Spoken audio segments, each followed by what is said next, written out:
estimado alumnado, estimado profesorado.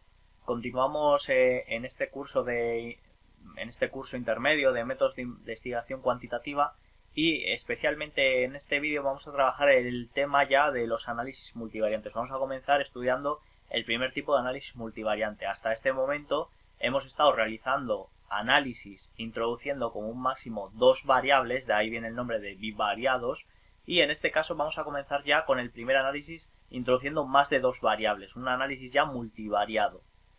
El primer caso que vamos a ver en este vídeo va a ser el análisis factorial. El análisis factorial, más concretamente el análisis factorial exploratorio, el análisis factorial confirmatorio, que es el otro tipo de análisis factorial, lo veremos ya en un nivel avanzado de estadística.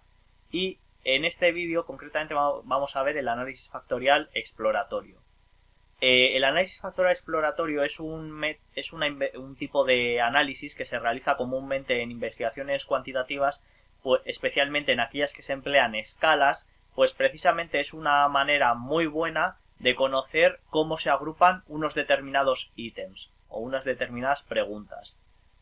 Se espera que aquellas preguntas que están midiendo lo mismo, que se agrupen solamente ellas y que se diferencien de aquellas preguntas o de aquellas otras preguntas que están midiendo otra cosa totalmente diferente. En este caso, se han planteado a una serie de estudiantes 6 preguntas o 6 ítems relacionados con el mundo de la tecnología, de las nuevas tecnologías. Especialmente se les preguntaba si gracias a las nuevas tecnologías pueden buscar información relevante en poco tiempo, tenían que comentar si estaban totalmente en contra o totalmente a favor, si gracias a las nuevas tecnologías pueden comunicarse con sus amigos al instante, si gracias a las nuevas tecnologías pueden crear contenido digital para el fin que necesiten, si gracias a las nuevas tecnologías pueden resolver problemas tecnológicos complejos, si gracias a la diversión que proporcionan las nuevas tecnologías les es difícil saber alejarse de ellas, y finalmente se les preguntaba si gracias a los avances en la tecnología es difícil hacer una buena compra sin que se quede anticuado el producto tecnológico en poco tiempo. Estos son los 6 ítems que les preguntábamos. Hemos obtenido las respuestas, por supuesto la medida es en escala, y para proceder a ver cómo se organizan estas variables para poder crear dimensiones o factores de esas preguntas, procederemos del siguiente modo. Iremos por analizar reducción de dimensiones factor, y en este punto vamos a pasar todas las variables que queremos analizar a través de nuestro análisis factorial a la columna variables. Vamos a pasar todas. Ahí está. Vamos a ir explicando alguna de estas opciones de aquí, porque sí que hay alguna interesante. Si hacemos clic en la opción de descriptivos, nos puede interesar que nos proporcionen los descriptivos univariados. En este caso no lo vamos a seleccionar, pero si en caso de requerirlo, ahí lo tenemos. De la matriz de correlaciones es muy importante que seleccionemos que nos proporcione información sobre la prueba KMO y prueba de esfericidad de Bartel. Estas pruebas, la prueba de Kaiser-Meyer-Olkin o KMO y la prueba de esfericidad de Bartel, va a ser la condición previa mediante la cual vamos a asegurarnos que efectivamente realizar un análisis factorial es posible. Si nos sale unos buenos valores en los análisis de KMO y prueba de esfericidad de Bartel, entonces estaremos en condiciones para realizar el análisis factorial. Si nos saliesen malos resultados, entonces no tendría sentido ejecutar un análisis factorial. Por lo tanto, marcamos el KMO y pruebas de esfericidad de Bartel. Hay otras maneras también de comprobar esta pertinencia, por ejemplo a través de la diagonal antiimagen, o bueno, o sea, hay otra serie de métodos, pero nosotros el más común empleado en investigación cuantitativa suele ser estas dos que hemos comentado. Continuamos y vamos a la siguiente opción, que es la pestaña de extracción. En este caso vemos que tenemos diferentes métodos para estimar o ver cómo se relacionan unos ítems con otros. Nosotros, como no vamos a andar explicando las diferencias que existen entre todos los tipos de métodos de estimación, vamos a emplear por defecto el método de componentes principales. Esto ya explicar o andar observando las diferencias que existen entre los diferentes métodos sí que es algo más complejo y no es el objetivo de este vídeo tampoco. Por lo tanto, el método vamos a establecerlo siempre en componentes principales.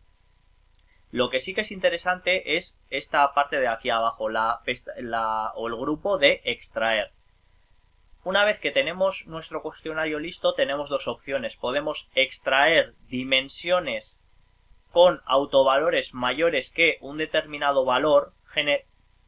Generalmente, cuando se tiene un mayor valor, son dimensiones más fuertes, dimensiones más sólidas. Por lo tanto, aquí comúnmente se suele emplear o se suele considerar como ya un autovalor sólido o que le va a proporcionar solidez a un factor el valor 1. Este 1 también es conocido en investigación cuantitativa como el criterio de Kaiser. Entonces, siempre que elijamos que solamente se seleccionen los factores que están por encima de un autovalor mayor a 1, dejaremos esto aquí, en 1. Por otra parte, podemos seleccionar, si nosotros tenemos ya una idea previa de cómo se pueden agrupar los factores de antemano, podemos establecer en cuántos grupos o cuántas divisiones queremos que se haga este reparto. Si tenemos en mente, por ejemplo, que vamos a medir la calidad del aprendizaje y sabemos que la calidad del aprendizaje está formada a su vez por 4 dimensiones o 4 factores. Entonces podríamos darle ya a nuestro programa estadístico la opción de decir, vale, pues con la información que tengas yo quiero que me hagas 4 grupos diferentes. Pues entonces SPSS buscaría la manera de todos los ítems que le hayamos aportado organizarlos en 4 grupos diferenciados. En este caso nosotros vamos a ver qué es lo que sale para autovalores mayores que 1. Nosotros no sabemos muy bien qué agrupaciones se pueden formar de aquí y vamos a dejar que el programa elija. O sea, como no tenemos una referencia previa, en este caso pues dejaremos que el programa elija. Vamos a dejarlo en 1. Continuamos. Seguimos adelante. Una pestaña también muy importante es la de la rotación. En muchas ocasiones vamos a ver que los resultados de un análisis factorial no separan determinados ítems. Hay algunos ítems que son dudosos y que no sabemos si va realmente con un factor o va con otro factor. Es por este motivo, por el que es muy recomendable realizar una rotación de cada ítem. Es decir, mediante esta rotación lo que vamos a hacer va a ser obligar al programa estadístico a que se decante por una dimensión u otra dimensión en caso de duda. Existen varios métodos para rotar, aunque uno de los métodos más comunes es el método Varimax. Nuevamente, en este caso tampoco vamos a ir explicando los diferentes métodos de rotación, simplemente elegimos Varimax y muy probablemente siempre sea una elección correcta. Llegados a este punto ya estamos en condiciones para poder darle a la pestaña al botón de aceptar. Aceptamos y ya tenemos todo aquí nuestras ventanas, nuestros cuadros, nuestras tablas del análisis factorial. Vamos a comenzar explicándolo desde arriba del todo. El primer cuadro que nos aporta SPSS Statistics es la prueba de KMO y Bartel. En este caso, para considerar que es pertinente realizar el análisis factorial, tenemos que obtener una medida de Kaiser-Meyer-Olkin de adecuación de muestreo superior a 0,700.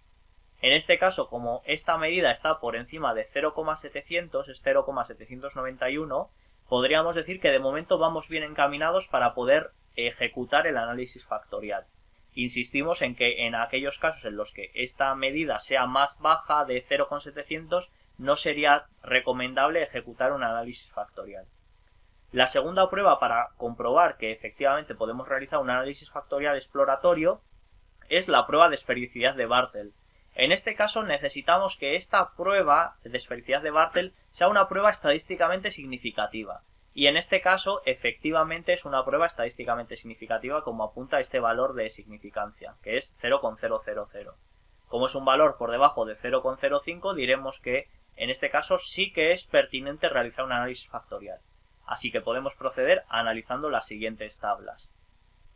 La primera tabla que nos muestra es la tabla de comunalidades.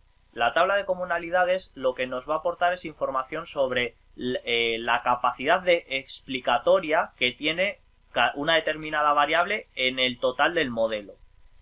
A mayor comunalidad diremos que tiene una mayor capacidad para explicar que esa variable explica en mejor medida un determinado modelo teórico. En este caso vemos que bueno, lo hemos dicho, pero el valor máximo de estas comunalidades es 1 y el valor más bajo es 0. En este caso vemos que las comunalidades son todas bastante elevadas, están todas por encima de 0,80, por lo tanto podríamos decir que partimos de unas comunalidades muy altas, muy buenas. En cualquier caso, si tuviésemos que decantarnos por cuáles son los ítems los ítems peor posicionados, diríamos que estos dos últimos ítems serían los ítems que peor ayudan a explicar el modelo. Siguiendo adelante, vemos la tabla de varianza total explicada. Esta es tal vez una de las tablas más importantes del análisis factorial. A través de esta tabla, más concretamente, nos vamos a fijar en dos apartados. El primer apartado es el valor, el autovalor.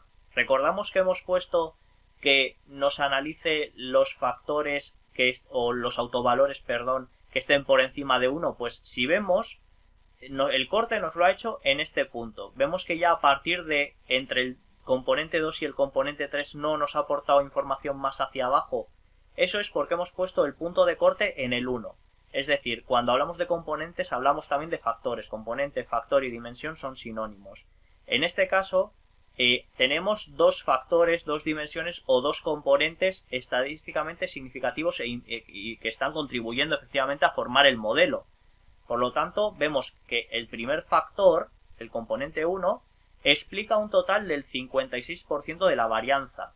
Es decir, explica mucha información. El porcentaje total de varianza es el 100% y que un único factor esté explicando el 56% de todas las variaciones que existen en el modelo es algo muy, muy significativo. El segundo factor también es bastante, o sea, está por un autovalor también bastante bueno de 1,610 y de este segundo factor está explicando el 26,83% de la varianza. En total, entre el primer factor o la primera dimensión y la segunda dimensión, explican el 82,84% de toda la información que se puede sacar del modelo que nosotros, o de las variables que nosotros le hemos propuesto a SPSS Statistics para que nos analice. Este 82,84% es un valor muy, muy bueno. En ciencias sociales, por ejemplo, nos podemos encontrar valores en torno al 45, entre el 45 y el 60% son valores aceptables, son valores ya también bastante buenos. Por debajo de ese 45% de varianza explicada, podríamos empezar ya a decir que no es un modelo tan significativo, tan importante, ¿no? Una vez dicho esto, vamos a empezar a estudiar las matrices de componentes. SPSS Statistics nos va a proporcionar dos matrices. Nos va a proporcionar la matriz de componentes y posteriormente, como le hemos pedido que nos proporcione o que nos realice una rotación, nos va a proporcionar también la matriz de componentes rotada. Si tenemos que decantarnos por analizar una u otra, obviamente vamos a elegir la matriz de componentes rotada, pues nos va a proporcionar una información mucho más precisa tras haber realizado esa rotación. En este caso está la información bastante clara tanto en una como en otra, pero vamos a decantarnos por la matriz de componentes rotado. Esta matriz de componentes rotado lo que va a decirnos va a ser qué ítems pertenecen a qué factor o qué dimensión. Mientras los valores se acerquen más a 1, serán valores que estén contribuyendo mucho más a crear ese factor. Esto lo que realiza es una correlación. Realiza la correlación entre el ítem y el factor. Entonces, si existe una alta correlación entre el ítem y el factor, podríamos decir que ese determinado ítem pertenece a ese determinado factor. En este caso vemos que el ítem de gracias a las nuevas tecnologías puedo buscar información relevante en poco tiempo, correlaciona muy altamente con el factor 1 o con la dimensión 1. pero en cambio correlaciona muy bajo o casi nulo con el factor 2. Recordemos cómo se interpretaban las correlaciones como hemos visto en vídeos anteriores. Por lo tanto, aquí ya este valor podríamos eliminarlo y diríamos que este primer ítem pertenece al factor 1. Respecto al segundo ítem, gracias a las nuevas tecnologías puedo comunicarme con mis amigos al instante, pasa parecido. Vemos que pertenece también al factor 1, por lo tanto, en este caso, el factor 2 no está realmente aportando gran información al factor 2, por lo tanto, lo eliminamos también de ahí. Pasa lo mismo con el ítem 3 y pasa lo mismo con el ítem 4. Sin embargo, vemos que en el ítem 5 y en el ítem 6 ocurre al contrario. El ítem 5 no está altamente relacionado con el factor 1. Y vemos que la correlación que existe, o en este caso se llama carga factorial, la carga factorial que existe es nula, es casi nula. Entonces, esta lo eliminamos. Y no obstante, vemos que respecto al factor 2, este ítem 5 sí que está contribuyendo muy altamente a que se forme ese factor. Por lo tanto, diremos que este ítem, el ítem 5, pertenece al segundo factor. Y finalmente, el ítem 6, vemos que también apenas está contribuyendo a este primer factor, pero sí que lo está haciendo para el segundo factor. Por lo tanto, podemos ver aquí cómo el primer factor está compuesto por los primeros 4 ítems y el segundo factor está compuesto por los últimos 2 ítems.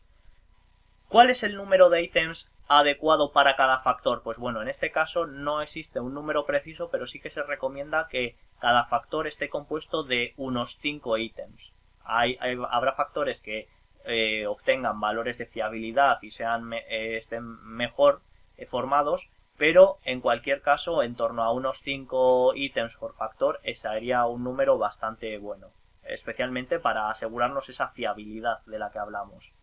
Pues recordamos que hay estadísticos como el alfa de Cronbach cuya fiabilidad varía también en función del número de ítems que tenemos. No es cuestión de que un factor tenga 400 ítems, pero tampoco es cuestión de que un factor esté compuesto únicamente por un ítem. Una vez que tenemos esto, tenemos que saber que aunque este ha sido un ejemplo muy ilustrativo en el que claramente se observa que el primer factor está compuesto por estos 4 ítems y el segundo factor está compuesto por estos 2 ítems, en la práctica realmente esto no suele darse mucho de esta manera. O sea, en la práctica nos encontramos casos mucho más difíciles de interpretar. Por ejemplo, podríamos encontrarnos que este valor tendría un valor de punto 413 o 412 y respecto a la correlación que aporta, o la carga factorial, mejor dicho, que aporta al factor 2, igual podría ser de 356.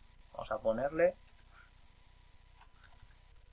Entonces, en este caso, a ver si nos permite. Bueno, en cualquier caso, aquí vemos que sí que es cierto que este ítem está saturando está saturando por debajo de lo que debería saturar, pero bueno, es una saturación más alta que la que aporta el factor 2, pero la diferencia que hay entre la saturación que aporta el factor 1 y la saturación que aporta el factor 2 no es tan notoria como se tendría que esperar.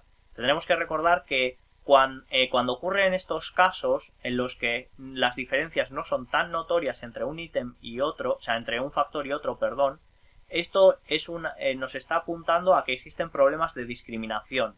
Es decir, este ítem realmente está ayudando a medir el factor 1, pero también está ayudando a medir el factor 2. Por lo tanto, no es un ítem claro o la gente no lo ha interpretado de manera clara. Esto quiere decir que la gente ha interpretado este ítem tanto para medir el factor 1 como para medir el factor 2.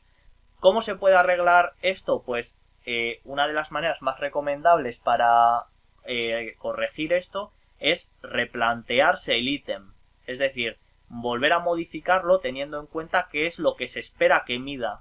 Si en este caso queremos que este ítem mida este determinado factor, pues tendremos que modificar la forma de expresión del ítem para que realmente esté midiendo lo que tiene que medir en realidad. En cualquier modo, vemos que en este caso nos había salido bien, que aquí no recuerdo exactamente el valor que habíamos obtenido de 0,900 y por lo tanto este lo eliminaríamos.